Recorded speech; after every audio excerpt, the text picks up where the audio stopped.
Oi, gente, sejam muito bem-vindos a mais um episódio do Vicky Diz Podcast. E hoje eu vou chorar as minhas pitangas com vocês e compartilhar um pouquinho de como é a minha jornada sendo neurodivergente. E o propósito desse episódio é esse, né? Chorar um pouco as minhas pitangas, falar sobre traumas, sobre processos de baixa autoestima que ser uma pessoa TDAH me causou, e eu espero que com esse episódio pare um pouco com esse estigma de Eu também tenho super dificuldade de me concentrar, não consigo ler um livro. E menina, passa uma mosca eu já me distraía, com certeza tenho TDAH. que eu acho que a internet um pouco causou. Eu espero que as pessoas ouçam esse episódio, né? Se você tem um conhecido, conhecida, que compartilhem. Apesar de ser estudante de psicologia, a minha pretensão aqui não é trazer fundamentos e bases e trazer o DCM-5 aqui para falar, porque eu acho que tem bastante profissional aí que estuda, que já é especializado disso, que a internet ela já está lotada de conteúdo falando sobre déficit de atenção. Com esse episódio eu quero falar a minha experiência, por isso que o nome do episódio é TDAH e eu. Bom, a minha jornada com o TDAH, ela começa quando eu tinha de 14 para 15 anos. Eu lembro de estar na 8ª série, que é o novo 9º ano. E até chegar à 8ª série, né, eu ultrapassei muitas séries. E todas as séries eu ia muito mal no colégio. E eu só passava nessa prova, que é a prova final. É depois da prova final, no caso, né, porque tem colégios que tinha a prova final, que era a matéria do ano todo, e o meu colégio ele ainda tinha essa prova final, só que o nome era reclassificação. Era a mesma coisa da prova final, só que era uma prova que você fazia em janeiro, de tipo, pô, se você não passar nessa prova, você vai repetir, você vai ficar de dependência nessa matéria. Eu não cheguei a repetir, mas assim, eu chegava nos 35, 45 do segundo tempo para poder estudar de fato. E aos 28, 29 anos eu descobri que isso era um sintoma de TDAH, você resolver as coisas na adrenalina. TDAH gosta de adrenalina, isso fez muito sentido pra mim depois de um tempo.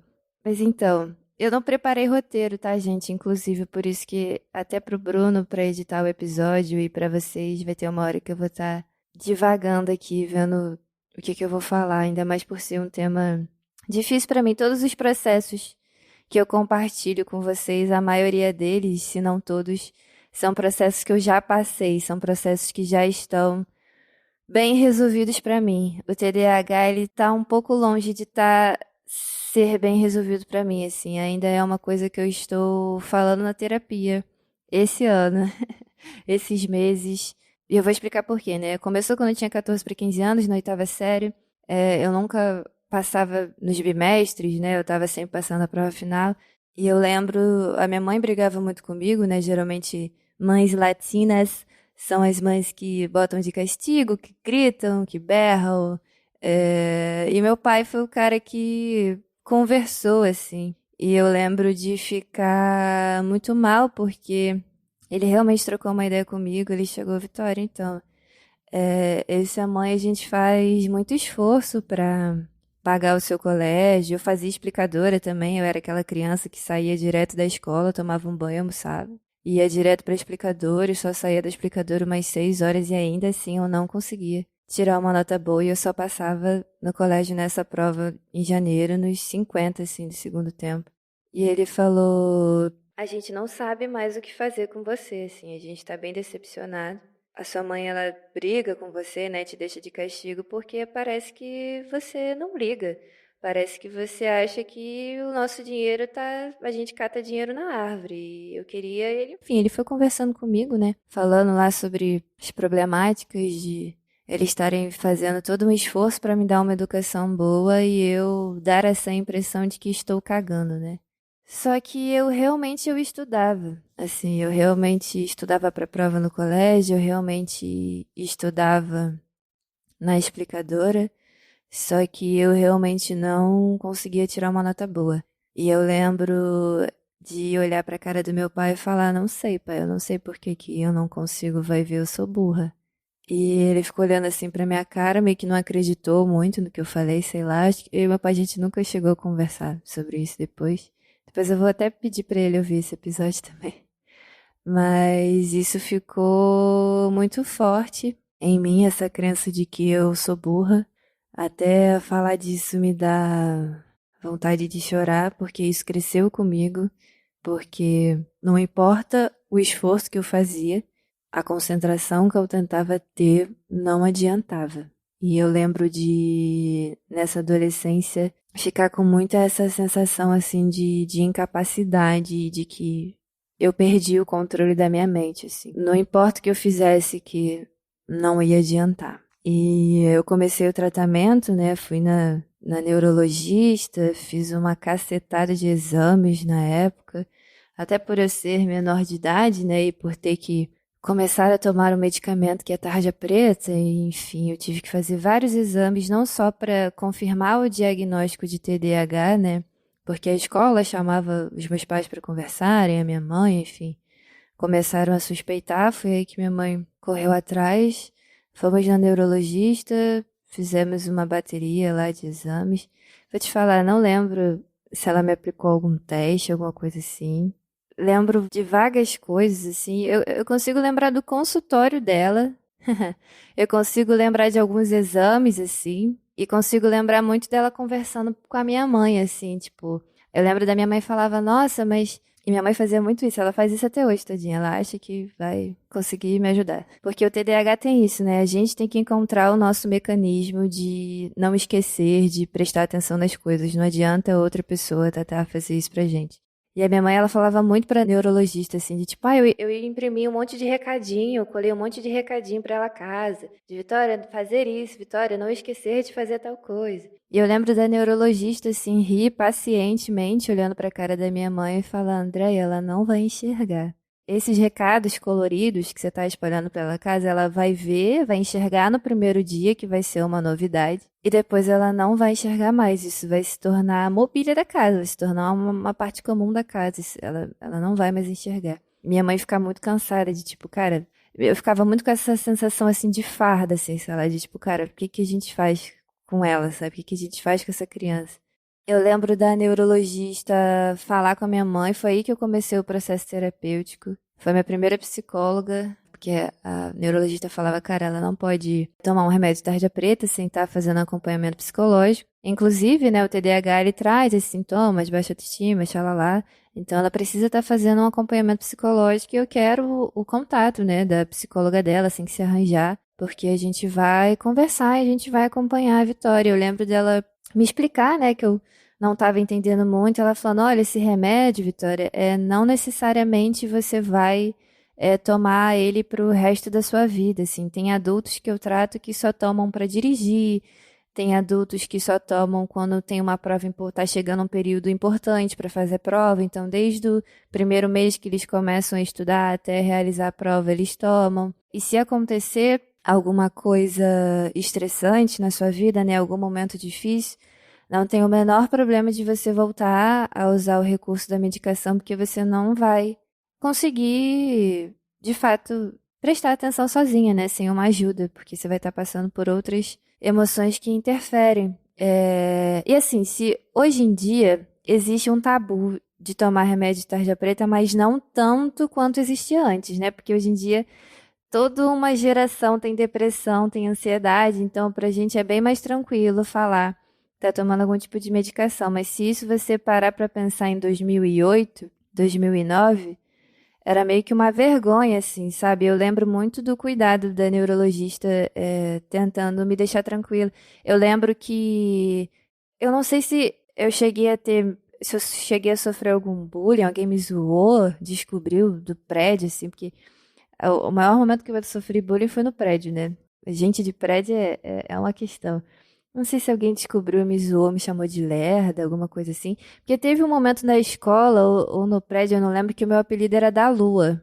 Da Lua, porque eu tava sempre distraída, tava sempre com a cabeça na Lua, né? E as pessoas me chamavam uma vez, me chamavam duas vezes, chamava a terceira Vitória, eu falava, ah, oi. E aí meu apelido O meu apelido criança ficou da Lua. E aí aconteceu alguma coisa assim que eu lembro da neurologista também explicar pra mim. Ela falou, Vitória, você não é lerda.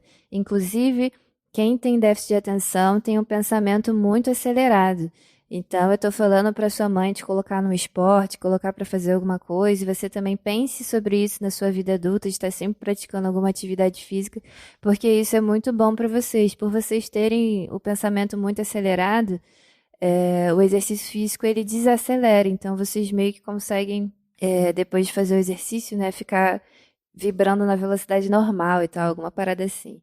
Só que aí, o bairro que eu morava, né, na infância e adolescência era Jacarepaguá. A gente precisou se mudar de lá, a gente foi para um bairro aqui do Rio de Janeiro que é bem distante de Jacarepaguá, que é mais para a Zona Norte, para Tijuca, e a distância é uma serra, assim. Você literalmente pega uma serra, uma estradinha de 40 minutos, uma hora, para você chegar de um bairro de outro.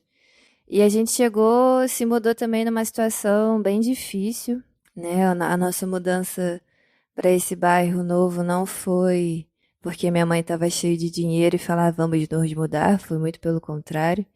E a gente chegou bem traumatizada aqui, enfim, acabou que meu tratamento teve que ser interrompido.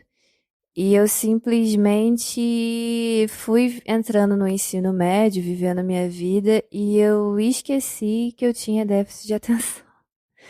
E eu acho isso tão escroto de um TDAH esquecer que tem TDAH, eu acho isso tão escroto. Eu não sei se pro meu inconsciente, assim, ter sido um trauma apagou, mas eu sei que eu vivi a minha vida esquecendo que eu tinha déficit de atenção.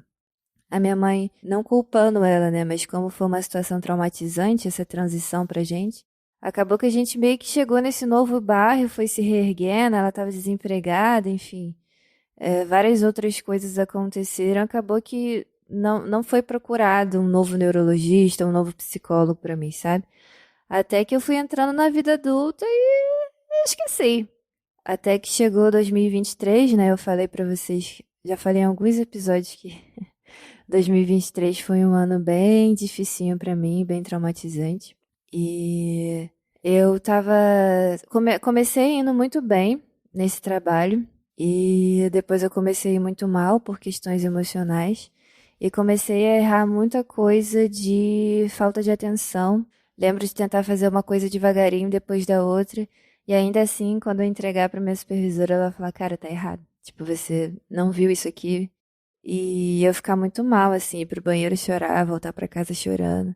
Até que eu sentei no meu quarto, assim, chorando e repeti também. Na faculdade foi a primeira vez que eu repeti em uma matéria. E fiquei muito preocupada porque eu sou ProUni, né? E o ProUni, ele tem... Você tem direito a repetir em tantos créditos e tal.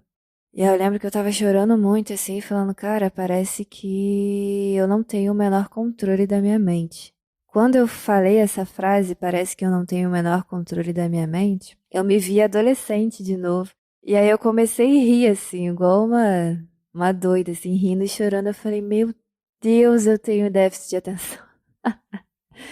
Eu tinha esquecido completamente que eu tinha déficit de atenção. E aí foi uma mistura de alívio, de tipo, cara, é isso, sabe? Eu não sou burra. Eu só tenho déficit de atenção, porque uma das coisas também que me fez ficar postergando, né, de falar sobre esse episódio, para além de ser uma situação ainda difícil para eu falar, porque, como eu falei, né, eu redescobri e recomecei a fazer o tratamento em 2023.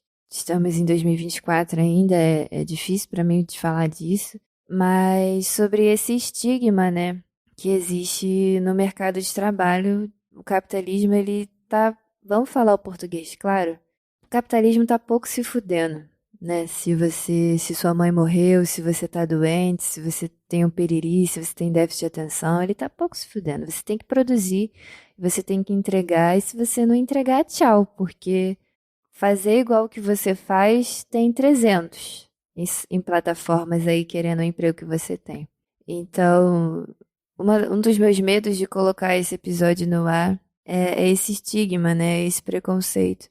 Hoje em dia eu trabalho com crianças e sou muito feliz nessa área, assim. Eu adoro trabalhar com crianças. Eu trabalho com crianças neurodivergentes também. E foi uma área que eu me encontrei bastante, assim. E eu fico com medo, né? Porque a gente não sabe como é que é a vida, a gente não sabe o nosso dia de amanhã. Eu fico pensando, cara, e se eu tiver que voltar a trabalhar em escritório, né? E acharem meu podcast, acharem esse episódio, ou eu começar a errar de novo, porque eu já percebi que existe um padrão também, né? Eu já tive erros, né, em trabalho, não só nesse que eu fui demitida com esse feedback, né? Estamos te demitindo por conta dos seus erros. Mas teve outros trabalhos também que eu já fui bem chamada a atenção, assim, por conta de erro, de falta de atenção, mas não cheguei a ser demitida por esse motivo. Mas ano passado foi por esse motivo. E ano passado eu cheguei a comentar, né? Que tinha redescobrido esse diagnóstico, estava fazendo tratamento, recomecei e tal. E eu acho que isso foi uma burrice, sim, porque eu estava muito vulnerável. Falei o diagnóstico para as pessoas, né, os meus supervisores do meu trabalho, e acredito que foi um grande erro, porque isso me deixou muito engatilhada, assim, porque eles começaram a me dar um olhar de incapaz, assim. Eu apresentava uma coisa, eles viam que eu errava e ficava tipo assim, você não vai conseguir fazer isso, né? Que você tem déficit de atenção, enfim. E às vezes o esporro também que eles me davam, às vezes os cochichos com outra pessoa, né, com outras pessoas do setor, de tipo, cara, não acredito que ela errou isso de novo, você viu que ela errou isso de novo? Fomentava muito essa sensação em mim de que, cara, eu sou burra.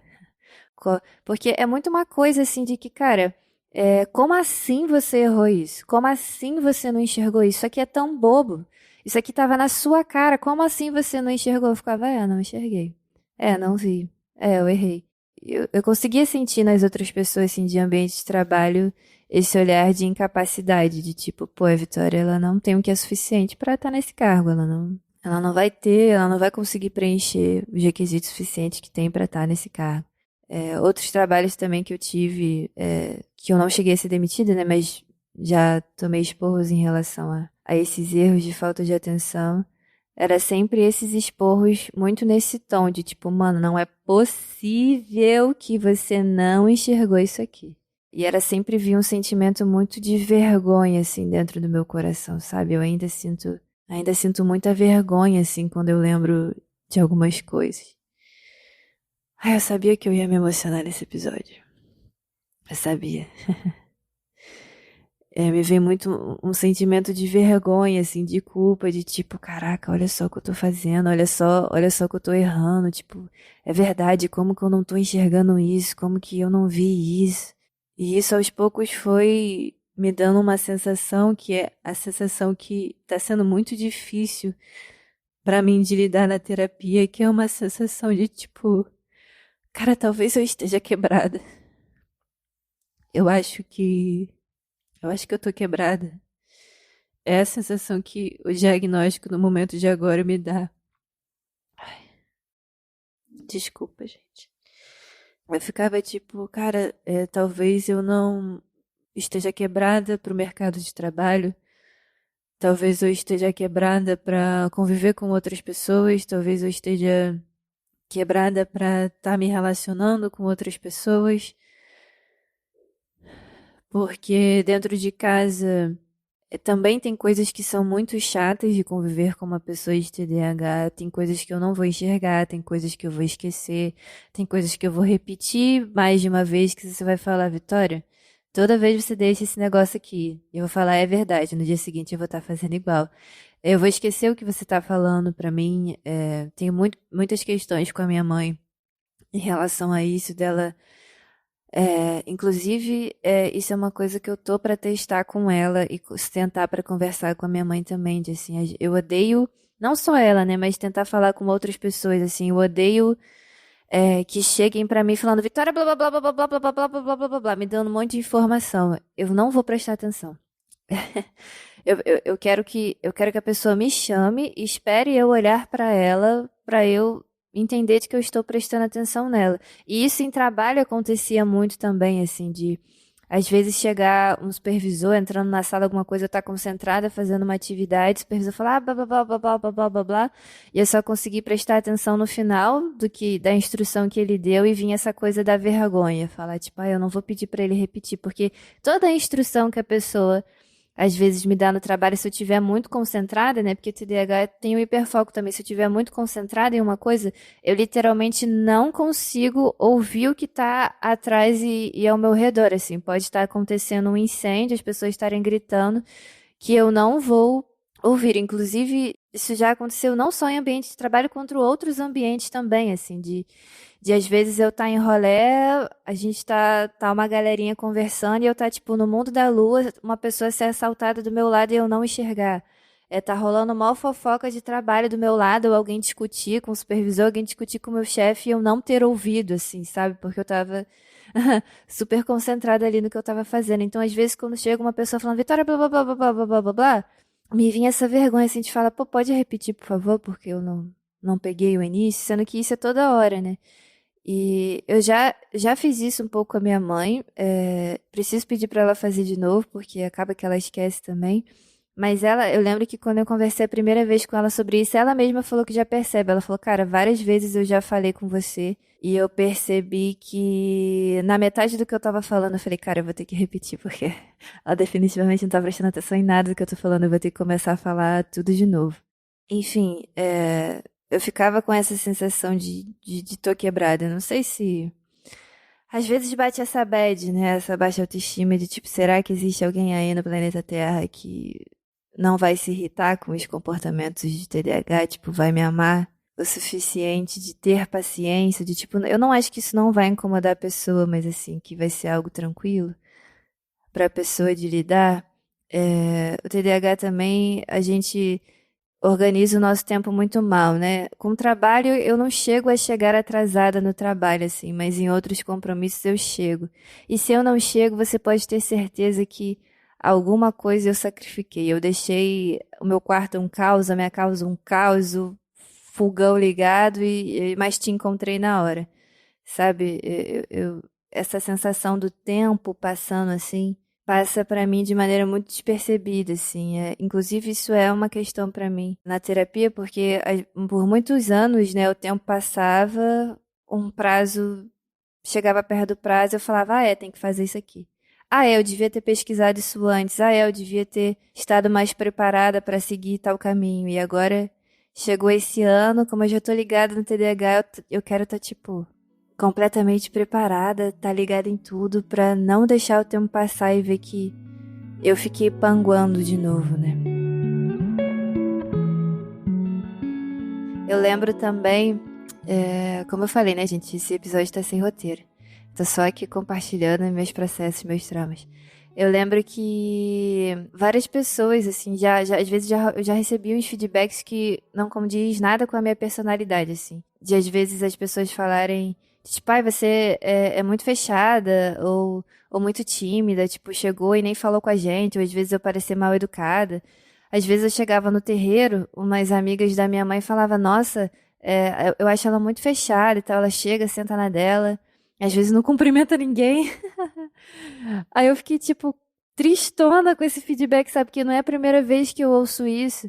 E aí eu ficava tentando me perguntar por quê. Eu falei, gente, tímida, fechada, não tem nada a ver comigo. Se essas pessoas tivessem falado comigo, eu super iria abrir um sorriso e falar com essas pessoas de volta. Só que eu já chego com a minha mente tão encaralhada, tão acelerada, tão pensando em tanta coisa que eu realmente não enxergo as pessoas ou fico muito ali no meu mundinho, na minha bolinha. E só depois também eu descobri que isso era um sintoma de TDAH, assim, de que às vezes a gente pode parecer meio arrogante de chegar nos lugares, não cumprimentar, mas porque a gente tá perdido ali no nosso mundinho. Eu lembro de já, às vezes, tá num curso, né? Tá fazendo um curso, prestando atenção, assim, e a gente ter que se apresentar, né? E eu tá balançando muito a minha perna. E teve um professor super querido que ele achou que eu tava ansiosa, assim, falando, não, fica tranquila, você sabe conteúdo, você vai apresentar bem e tal. E eu assim, gente, por que ele tá toda hora falando isso pra mim? E eu sacudi na perninha, né? Aí ele falou, não, eu tô vendo aí que você tá balançando a perna, não fica ansiosa não, tá tranquilo. Você sabe o conteúdo, você vai apresentar bem. Eu falei, ele tá achando que eu tô ansiosa. Eu não tô ansiosa, eu tava super tranquila até pra apresentar o trabalho, pra fazer a dinâmica, mas é porque se eu ficar muito tempo parada, eu já começo a me sacudir. Já recebi muito esse feedback também de colegas de trabalho, assim, que eu fico sacudindo, e aí às vezes se sua mesa for colada com a mesa de outro colega, né, fica tipo o computador sacudindo também, o computador da outra pessoa fica tudo balançando. Eles ficam tipo, pô, Vitória, para. Eu também não consigo ficar muito em ambientes muito barulhentos e com muitos estímulos visuais, assim. Isso, inclusive, tem me feito. Tenho tentado estar bem resolvida com isso, porque tô me tornando uma pessoa chata, talvez. Carnaval. Adoro carnaval, mas eu não consigo sustentar carnaval mais muito tempo. Porque é muito barulho, é muita gente, é muita coisa. Tem uma hora que eu fico encaralhada e quero ir embora. Outro dia eu tava até num date com uma menina e ela tava desconfiando, assim, de que ela pudesse ter também, né? A gente tava trocando essa ideia. E aí a gente tava falando sobre essa coisa dos lugares, né? E aí eu falei, cara, um lugar que geralmente as pessoas amam e acham super divertido de ir, que eu também acho super divertido, mas que eu não tenho mais suportado estar porque é muito difícil pra mim é a Feira de São Cristóvão. Cara, a Feira de São Cristóvão é um lugar aqui no Rio de Janeiro de karaokê que tem muita comida nordestina. Só que é um caos, assim, é a galera bêbada de cachaça, gritando. Olha. E aí eu lembro dela falar, cara, eu também não consigo ficar muito tempo na Feira de São Cristóvão por causa disso. Eu me senti muito contemplada, assim, porque isso também é uma vergonha, assim, sabe? As pessoas às vezes vêm falar de rolés que elas amam e eu fico, cara, eu não duro 5 minutos nesse lugar. Inclusive, eu comprei um abafador de ruído que tem me ajudado muito, assim, a estar em lugares barulhentos e eu fico menos irritada e consigo sustentar mais a minha presença nos lugares, né? Uma outra coisa que eu percebo também é que antigamente eu interrompia muitas pessoas por conta do TDAH também que eu não sabia, e eu recebia muito feedback em relação a isso, de tipo, cara, você está sendo inconveniente, você não deixa ninguém falar. E isso me causou uma trava social hoje em dia, que eu tô prestando atenção no que a pessoa tá falando, às vezes eu quero muito compartilhar uma coisa, só que eu me fico tão contida com medo de interromper a pessoa, que eu simplesmente não falo nada. Aí a pessoa termina de falar a fala dela, eu já esqueci o que eu tinha pra falar. Isso dá uma agonia, né? Porque você queria muito compartilhar uma coisa, se lembrou muito de uma parada, mas você tá esperando a pessoa terminar de falar e você fala, cara, não vou interromper, quando ela terminar eu falo, só que quando ela terminou, aí, o que eu tinha pra falar já foi com Deus já.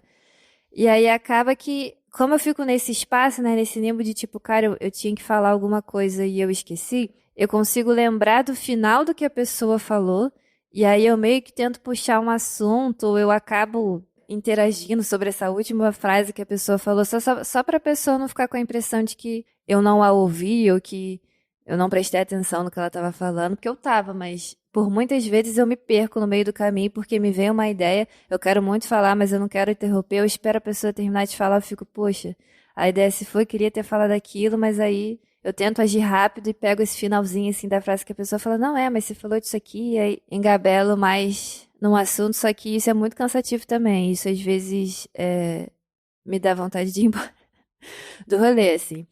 Eu lembro que já conversei com a minha psicóloga sobre isso também, de tentar fazer as pazes com isso, né? Porque tinha às vezes que eu simplesmente abandonava, assim, sabe? Teve momentos que eu ficava encaralhada e eu falava, cara, não vou interagir, assim. Quando eu conseguir prestar atenção e estiver acompanhando o assunto, eu falo, mas se eu também não ver que o rolê já foi e eu me perdi no meio do caminho, eu não vou falar nada, não. E, pô, incontáveis vezes eu tava no rolê e vieram pessoas falar, ai, por que que você tá tão quietinha? Você tá triste? Aconteceu alguma coisa? E eu tava de boa.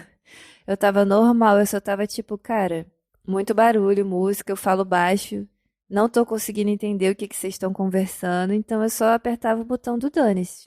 A hora que der pra interagir, interage, a hora que não der pra interagir, não interage. Então, às vezes, a pessoa me olha de longe no rolê e fala, caraca, a Vitória tá tudo quietinha, deve estar triste. Não, eu só desisti da interação social por tamanha informação que estava acontecendo na minha cabeça.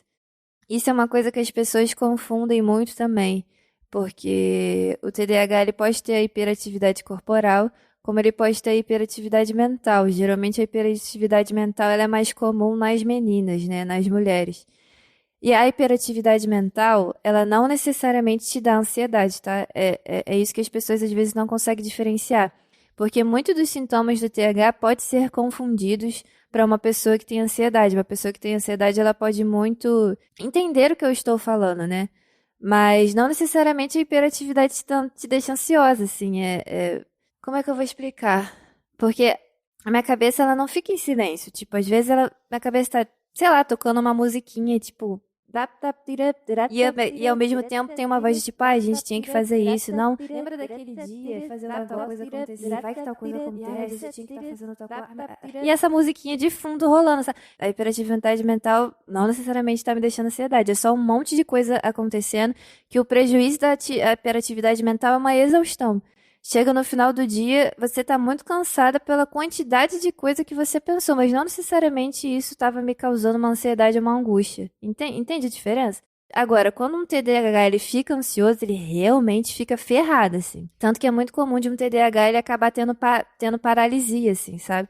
Ele saber que ele precisa fazer várias coisas no dia dele, ele tem que resolver, mas ele fica perdido lá nos pensamentos na cabeça dele. E a maioria das vezes ele não consegue terminar nada também, ele deixa tudo pela metade. Isso é uma das coisas que a medicação ela ajuda muito a gente, assim. Agora eu tô tomando medicação de novo, né? Isso é uma das coisas que eu fiquei estarrecidas, assim, quando eu voltei a tomar medicação, que eu falei, cara, não é possível que as pessoas vivem assim todos os dias e eu não, assim, de quanto a minha cabeça ficou em silêncio, do quanto consigo prestar atenção em uma coisa de cada vez e eu não sou atordoada por 1 bilhão de pensamentos ao mesmo tempo.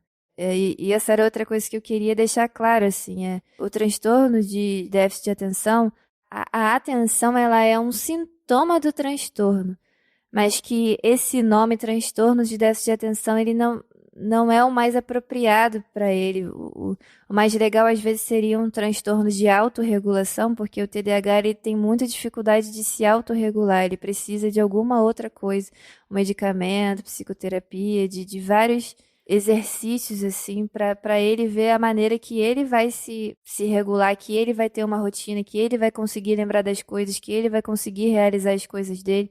Por isso que eu falei no início do episódio, tipo, não adianta minha mãe colocar um monte de bilhetinho colorido pela casa. O primeiro dia eu vou enxergar, depois eu não vou mais enxergar. Eu vou ter que encontrar alguma maneira de fazer com que a minha mente fale, isso aqui. Inclusive, eu tava conversando até isso com um outro amigo que tem TDAH. Eu falei, cara, às vezes eu tenho a sensação de que eu tenho que sabotar minha própria mente. Porque eu cheguei a ficar doente no início desse ano, né? Eu peguei uma bronquite e tive que tomar antibiótico. Eu botava o celular pra despertar, os 2 primeiros dias eu falava, tá na hora do antibiótico. O terceiro dia eu já acostumei com esse despertador tocando nessa hora. E às vezes eu desligava o despertador de forma automática e falava, isso aqui agora faz parte da minha rotina, desliguei, não enxerguei e esqueci de tomar o remédio. Então, às vezes, quando eu tenho que fazer uma coisa muito importante, eu tenho que colocar mais de um despertador para a minha mente lembrar de que eu preciso fazer aquilo. Tipo, eu preciso ser incomodada por mim mesma. Eu não sei se isso tá fazendo sentido. Acho que quem tem TDAH vai entender o que eu tô falando. Eu sinto que eu preciso ser incomodada por mim mesma. Eu preciso criar mecanismo de que toda hora acontece esse estalo de eu falar, eu tenho que fazer isso aqui. E isso não necessariamente eu fazendo uma coisa só vai resolver. Não vai resolver eu colocando um despertador só. Não vai resolver eu escrevendo um post-it só. Não vai resolver eu colocando uma proteção de tela de listas que eu tenho que fazer. Eu não vou mais enxergar. Eu preciso de mais de uma coisa, literalmente piscando na minha cara, explodindo alguma coisa para eu falar, eu tenho que fazer isso aqui. Então, é realmente uma vida complicada. Eu não sei se eu consegui falar todos os sintomas, né? Todas as coisas que eu sinto, porque eu não preparei roteiro nenhum. Eu com certeza esqueci de falar alguma coisa. Mas falei o que veio na cabeça, falei um dos principais. O mais importante que eu queria passar com esse episódio é das pessoas entenderem de que para você ter um diagnóstico de transtorno de algo na sua vida, isso precisa estar te causando algum prejuízo para que você seja diagnosticado com um transtorno. E é lógico que por essa geração crescer online faz com que a gente tenha algumas perdas cognitivas, né? Você de fato não vai conseguir ler um livro igual a geração passada antiga, ou igual você mesmo lia quando você era criança, né? Inclusive, eu lembro que um dos primeiros livros que eu consegui ler inteiro quando eu era criança, né, adolescente, foi logo depois de eu ter descoberto o diagnóstico do TDAH. E o meu irmão, eu não sei quem aqui que está escutando esse episódio vai conhecer, mas o meu irmão ele já tinha lido essa história e ele me emprestou o livro do Percy Jackson.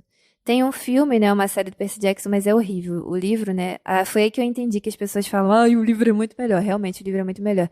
E a história do Percy Jackson era de um menino que ele tinha TDAH e dislexia, só que o autor da história falava que ele tinha TDAH e dislexia porque ele era um semideus. Então a dislexia era porque ele sabia ler o grego, ele sabia ler, né, o latim lá, e o TDAH era porque ele tinha uma sensibilidade para alguma outra parada lá.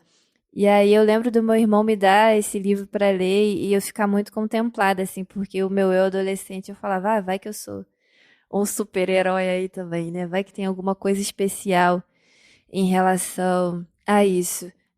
Uma outra coisa que eu queria falar também, que só me incomoda, assim, são os futuros psicólogos, né? Os psicólogos que estão em formação, porque o que eu vejo, né, de colegas que eu estagio, eu já vi por aí, é porque me passa uma sensação de que para você diagnosticar principalmente um adulto com TDAH, é como se esse adulto ele tivesse que estar quicando de hiperatividade no seu consultório para você falar, tem alguma coisa de errado com esse cara. E não necessariamente, como eu falei, a falta de atenção ela é um sintoma, ela não é o principal causador do transtorno. Inclusive, um dos testes que se aplica para comprovar, né, se você tem déficit de atenção, não é só teste relacionado à atenção, né? Teste relacionado à atenção longa, atenção curta, não é só isso. Existem outros testes para você, de fato, ter o diagnóstico de atenção, porque às vezes a atenção no trabalho da pessoa não é um fator que causa prejuízo, por exemplo. Tem muita gente aí que não tem a história parecida com a minha, que não teve prejuízo no trabalho e que tem déficit de atenção, e que é excelente no seu trabalho. Porque isso é uma coisa que eu já notei um padrão também, né? Como eu trabalhei, né, no mundo capitalista, precisei trabalhar com coisas que eu não gosto para poder sobreviver, eu tinha um padrão. Enquanto aquilo era novidade, enquanto aquilo eu estava aprendendo, era tudo muito legal, eu conseguia manter por um tempo ali sem errar, fazer as coisas. Eu não já chegava no trabalho errando, né? Inclusive, era o contrário. Eu me mostrava muito competente, fazia as coisas, estava lá super dando um retorno. Só que depois que aquilo se tornava comum e eu via que, tipo, cara, não é isso que eu quero estar fazendo, eu tenho muita questão com estar trancada dentro de um escritório 8 horas por dia, isso me deprime muito. Eu quero continuar trabalhando com crianças e adolescentes clinicando, eu quero estudar coisas sobre artes, eu quero estar envolvida com processos criativos, assim, de verdade. Tá trancada dentro de um escritório 8 horas por dia, tipo, literalmente mata a minha alma. Então, a partir do momento que os anos vão se passando, né, e eu percebo naquela mesma rotina, que a minha rotina não tem mais nenhuma novidade, isso pra mim é um horror. Então, foram nesses momentos que eu comecei a ir mal no trabalho, né, independente se tivesse acontecendo alguma coisa ruim na minha vida ou não. Aquilo não tinha mais uma novidade, virou uma rotina completamente robótica e a minha atenção ia pra casa do caralho mesmo. Aí eu não conseguia manter esse engajamento, sabe? Precisava dessa novidade, dessa adrenalina, das coisas mudando. E ano passado aconteceu de fato uma demissão com esse feedback de, olha, você está sendo demitido por conta da sua quantidade de erros, muito por conta de que eu estava tendo outros prejuízos emocionais também. Então, eu logo lembrei da neurologista quando eu era adolescente, falando, Vitória, não tem o menor problema de quando você estiver passando por uma situação difícil na sua vida, você voltar a fazer uso da medicação, porque vocês não vão conseguir funcionar sozinhos, assim, vocês não vão conseguir se autorregular. E isso é uma coisa que mexe muito com a minha autoestima também, né? Em torno dessa sensação de novo de eu estou quebrada. Às vezes coisas de muito pequenos detalhes, assim, a gente não consegue manter. De, por exemplo, eu demorei um tempo para entender de que você levantar, acordar, fazer xixi, escovar o dente, tomar banho, sair do banho, botar um desodorante e ir pro lugar que você tem que ir. As pessoas que não são neurodivergentes, elas fazem isso de forma... esqueci o nome da palavra, de forma natural. Quem é neurodivergente, a gente literalmente precisa pensar em fazer isso. Eu lembro que eu já fui pra praia uma vez com uma amiga, e foi nessa época assim que eu tinha acabado de ter sido demitida, acordei muito cedo, tomei banho, fiquei fazendo as coisas da minha gata, mexendo no celular, me distraí, não penteei o cabelo. E aí cheguei assim, encontrei ela, falei, amiga, você tem um pente, alguma coisa, esqueci de pentear o cabelo. Ela ficou olhando pra minha cara, tipo, cara, como assim você? Como assim, mano? Você saiu de casa, você esqueceu de pentear o cabelo, isso é uma coisa que a gente faz natural. E aí eu na minha cabeça, de tipo, pra mim não é natural. E eu lembro que tanto na minha adolescência quanto parte da minha vida adulta também, né? Eu tive muito problema com o CC. Porque várias e várias vezes, eu sou uma pessoa que soa muito, a minha família soa muito, enfim, isso é genética. Mas várias vezes eu saía e eu esquecia de passar o desodorante, então obviamente ia chegar uma parte do dia que eu ia estar fedendo. Então vinha essa vergonha, assim, de tipo, esqueci de passar desodorante, ha. Aí no início as pessoas falam, não, tem aqui, toma e tal, eu conseguia pedir, né, pra alguém, dar um jeitinho e tal. Só que isso acontecia sempre, aí de novo vinha essa coisa da vergonha, assim, de tipo, cara, não é possível, toda vez eu esqueço, toda vez isso acontece, tipo, que sensação isso vai dar?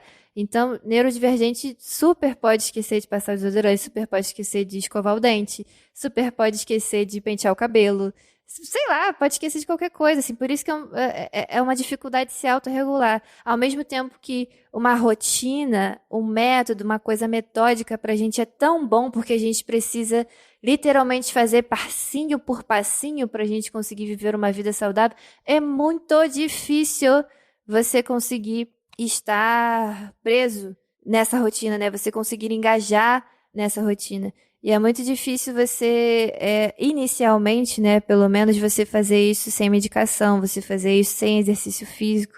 E sim, gente, não é meme dos médicos, tá? Quando os psicólogos, os médicos profissionais da saúde falam pra gente que fazer exercício ajuda, eles não estão mentindo, infelizmente. Eu sou uma pessoa super preguiçosa. Mas realmente faz uma diferença no meu dia. Inclusive, uma das coisas que das formas que eu tento me autorregular é de fato me certificar e ver que eu fiz todos os passos que uma pessoa normal faz de manhã. Eu acordei, eu tomei meu banho, eu escovei meu dente, eu passei um desodorante, eu hidratei meu corpo, porque minha pele também estava uma caca, porque todo dia eu esquecia de passar hidratante na pele quando chegava no final do dia minha pele já estava toda esbranquiçada, né, porque eu sou vira-lata caramelo, as pernas toda russa, e eu esquecia todos os dias, você esquece? Sim. Se eu não fizer um esforço mental para lembrar de que eu preciso fazer aquilo, eu vou esquecer. Então, é muito cansativo, assim, tudo a gente tem que fazer um esforço, tudo a gente tem que pensar e tudo é muito, assim. Tanto que o TDAH ele também tem algumas oscilações de humor, né? Também pode ter irritabilidade muito alta, transicionar de humor, ser muito impulsivo, porque é muita coisa que acontece na nossa cabeça durante um dia só, e o tratamento, tanto psicológico quanto neurológico, ele é muito importante. Então, não, pessoas, se você não consegue ler um livro, se passar uma mosquinha na sua frente, não quer dizer que você tem déficit de atenção. Teve uma vez que eu falei isso com uma menina, ela falou, não, eu super tenho também, porque você sabe, né, eu sou pisciana. Eu falei, tá. Qualquer coisa vai nos avisando, então, como é que é ser peixes e do signo de peixes e ter TDAH. E enfim, gente, eu até pedi pra uma amiga que tem TDAH pra tentar me mandar um áudio. Só que, por ela ter TDAH também, ela esqueceu várias vezes de me mandar e eu esqueci de cobrar. Chegou o dia que eu precisava gravar pra não atrasar mais o podcast e acabou que a gente vai ficar sem o áudio dela. Mas, Mariana, eu sei que você vai ouvir esse episódio, então um beijo pra você. Vamos mandar um salve pra Mariana pelo áudio dela imaginário de como é a experiência dela, né, de ter déficit de atenção. Eu tô muito feliz que a minha psicóloga hoje ela tem déficit de atenção, então isso é muito importante, eu me sinto contemplada quando eu falo sobre essas coisas, mas ainda, como vocês podem ver, é muito difícil pra mim. Eu ainda fico muito forte, às vezes, com essa baixa autoestima, com essa sensação de tipo, cara, eu tô quebrada. Não sei como é o dia de amanhã, não sei se eu vou precisar trabalhar em escritório de novo, não sei se um dia meu futuro recrutador vai achar esse episódio e vai ter preconceito e as pessoas vão me olhar como menor, de falar a capacidade dela vai até aqui. Isso, inclusive, é um outro episódio que eu tenho vontade de fazer, que o nome dele é Descobrir que eu tenho um CID agora. CID é o código, né? A sigla, os números para um diagnóstico que você tem. E o que a gente faz, né, depois que a gente descobre um diagnóstico? Como é que o mercado de trabalho encara isso? A gente conta, a gente não conta? Qual é a sensação? E a sensação que eu ainda tô tendo, às vezes é de alívio, às vezes é de culpa, porque a minha cabeça ainda acha que eu poderia ter feito muita coisa diferente. Eu tenho uma culpa muito grande por achar de eu ter perdido tempo, eu ter perdido oportunidades, eu não ter conseguido estar presente no presente, né? E me dedicar da forma, às vezes, que eu gostaria em certas coisas. Eu super acho que eu poderia ter feito diferente. Eu super acho que, às vezes, em algumas saídas com os amigos, eu poderia ter estado mais presente, como se eu estava nesse ambiente hiperestimulante, eu não ia estar. Como eu falei, né? Repeti isso várias vezes, tenho muito medo do mercado de trabalho em relação a isso. Acho que fico com essa sensação de estar quebrada. Fico, às vezes, com esse medo de, tipo, será que alguém me amaria o suficiente ao ponto de conviver com uma pessoa que tem TDAH e que esquece, que vai se atrasar e que vai esquecer datas importantes e que vai esquecer o que você falou e que às vezes não vai prestar atenção no que você falou, que às vezes vai assistir um filme junto com você e vai esquecer que assistiu esse filme junto com você. Será que existe alguém no planeta Terra capaz de lidar com isso? Às vezes eu ainda fico engatilhada quando eu preciso fazer alguma coisa. O meu processo de estudo na faculdade é muito ruim. Minha gastrite ataca, tudo ataca, porque toda hora me vem essa questão. Quando eu mesma percebo que eu erro ou que eu não enxerguei, sei lá, qualquer erro, eu não enxerguei que tal trabalho não estava, o primeiro parágrafo não estava formatado, que eu comi letra em tal coisa. Eu fico, mano, como que eu não vi isso aqui? Me vem de novo essa coisa, tipo, será que sou burra? Isso ainda é muito forte em mim. E, enfim, não tem o áudio da Mariana falando a experiência dela de ter TDAH, mas tem o áudio do meu querido irmão, de um dia que eu tava muito mal em relação a isso, e com essa sensação muito forte de talvez eu esteja quebrado o suficiente e não consiga acompanhar o mundo do jeito que ele é. E o meu irmão querido me mandou esse áudio que eu vou deixar com vocês. E é isso, gente. Compartilhem esse episódio com outras pessoas, outros psicólogos, que eu espero que as pessoas entendam que não é só uma faltazinha de atenção, é algo bem mais profundo do que isso, tá? E até o próximo episódio. Tchau!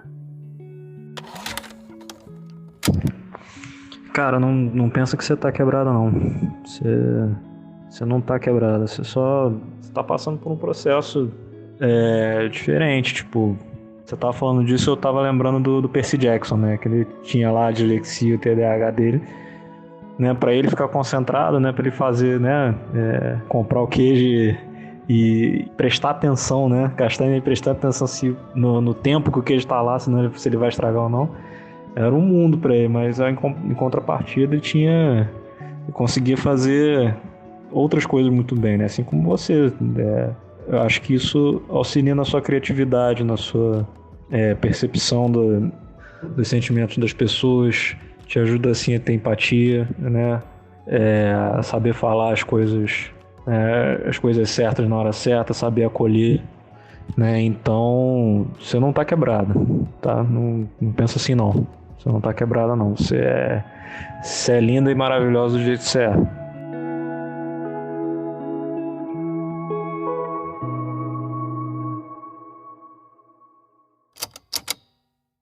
Esse programa foi editado por Bruno Napo.